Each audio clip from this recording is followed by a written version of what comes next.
ఇప్పుడు శ్రీ సుబ్రహ్మణ్య సహస్రనామావళి. ఓం అచించశక్తయే నమః. ఓం అనఘాయ నమః. ఓం అక్షోభ్యాయ నమః. ఓం అపరాజితాయ నమః. ఓం అనాథవత్సలాయ నమః. ఓం అమోఘాయ నమః. ఓం అశోకాయ నమః. ఓం అజరాయ నమః. ఓం అభయాయ నమః. ఓం అచ్యుతారాయ నమః. ఓం అఘహరాయ నమః. ఓం అగ్రగణ్యాయ నమః. ఓం అత్రిజాసుతాయ నమః. ఓం అనంతమహిమ్నే నమః. ఓం అపారాయ నమః. ఓం అనంతసౌఖ్యప్రదాయ నమః. ఓం అవ్యయాయ నమః. ఓం అనంతమోక్షదాయ నమః. ఓం అనాదయే నమః. ఓం అప్రమేయాయ నమః. ఓం అక్షరాయ నమః. ఓం అచ్యుతాయ నమః. ఓం అకల్మషాయ నమః. ఓం అభిరామాయ నమః. ఓం అగ్రధుర్యాయ నమః.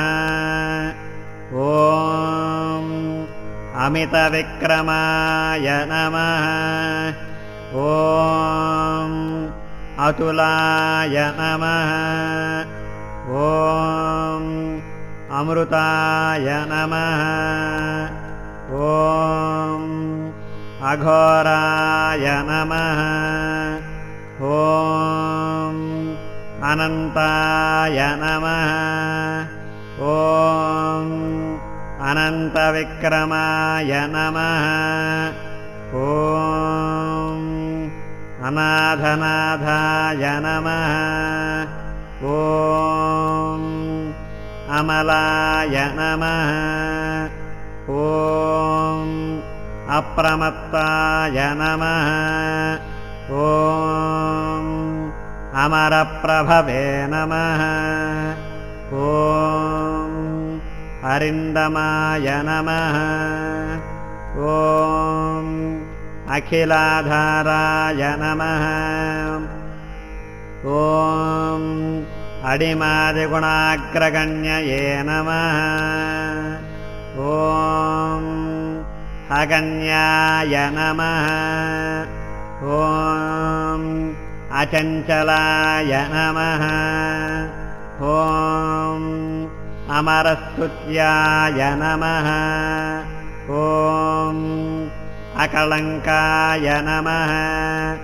ఓం అమితాసనాయ నమః. ఓం అగ్నిభువే నమః. ఓం అనవద్యాంగాయ నమః. ఓం అద్భుతాయ నమః. ఓం అభీష్టదాయకాయ నమః. ఓం అతీంద్రియాయ నమః.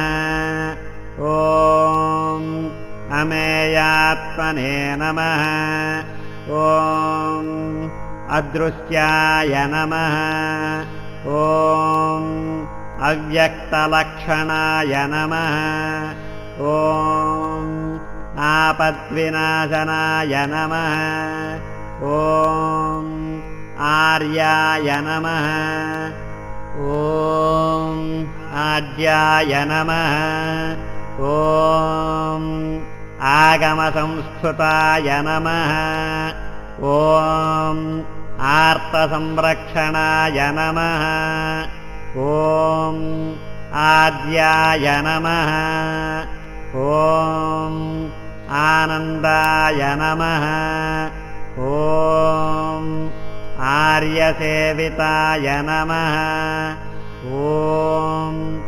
आश्रितेष्टार्थवरदाय नमः ॐ आनन्दिने नमः ॐ आर्तफलप्रदाय नमः ॐ आश्चर्यरूपाय नमः ॐ आनन्दाय नमः ॐ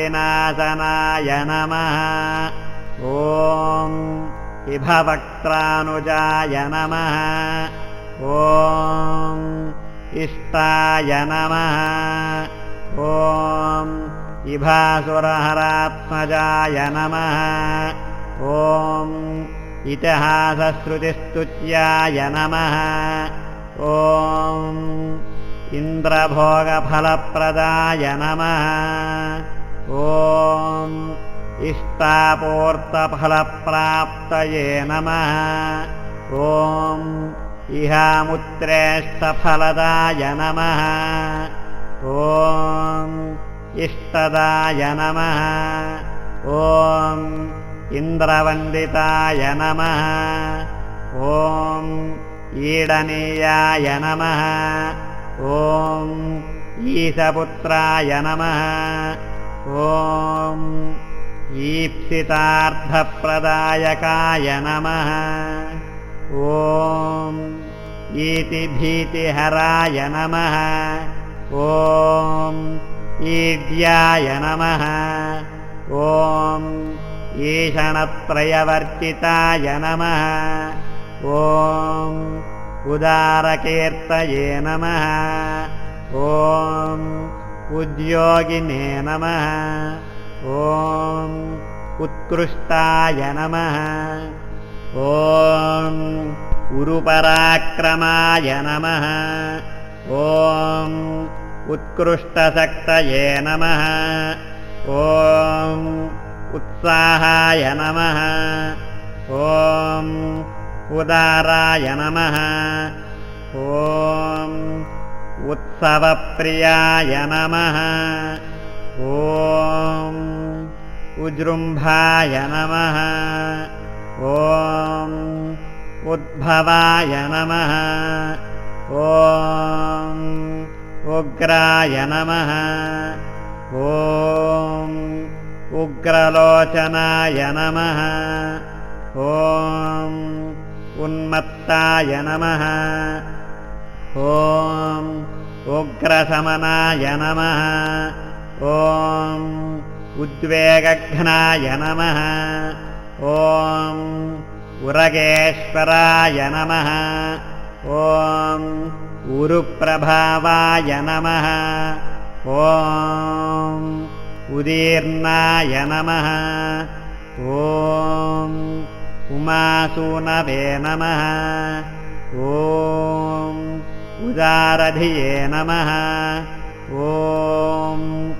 ऊर्ध्वरेतस्तुताय नमः ॐ ऊर्ध्वगतिदायकाय नमः ॐ ऊर्ध्वपालकाय नमः ॐ ऊर्जिताय नमः ॐ ऊर्ध्वकाय नमः ॐ ऊर्ध्वाय नमः ॐ ऊर्ध्वलोकैकनायकाय नमः ॐ ऊर्जस्वते नमः ॐ उदाराय नमः ॐ ऊर्जितोर्जितशासनाय नमः ॐ ऋषिदेवगण